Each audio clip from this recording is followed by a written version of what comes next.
مصباح الحق نے world cup squad میں کس بولر کو شامل کرنے کی تجویز دی تھی؟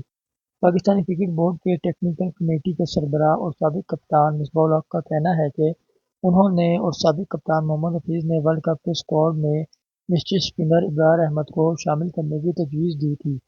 نجی میڈیا کے ایک شو کے دوران میزبان نے سوشل میڈیا صارف کا سوال مصباح کو پڑھ کر سنایا اور پھر جواب طلب کیا۔ سوال تھا کہ کیا ابرار کو ریزرو کھلاڑیوں میں شامل کرنے کا فیصلہ درست تھا، جبکہ ابرار احمد ٹیسٹ سیریز میں پرفارم کر چکے ہیں۔ ابرار ٹیم کے لیے ٹرمپ کارڈ ہو سکتے ہیں، جس کے جواب میں سابق کپتان اور چیف سلیکٹر مصباح الحق نے کہا کہ میں پہلے بھی میڈیا پہ واضح کر چکا ہوں کہ ورلڈ کپ اسکواڈ میں ایک اہم اور مصری اسپنر موجود ہونا چاہیے۔ ورلڈ کپ میں ہمارا مقابلہ مختلف ٹیموں کے ساتھ ہے، یہ ٹورنامنٹ ہے، سیریز نہیں ہے۔ آپ نے کسی بھی ٹیم کے ساتھ زیادہ سے زیادہ دوبارہ کھیلنا ہے۔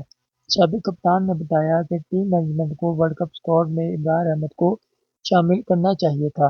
ہم ایشیا کپ میں دیکھ چکے تھے کہ اسپن بولنگ اچھی پرفارم نہیں کر رہی، لیکن یہ میری یا حفیظ کی رائے تھی۔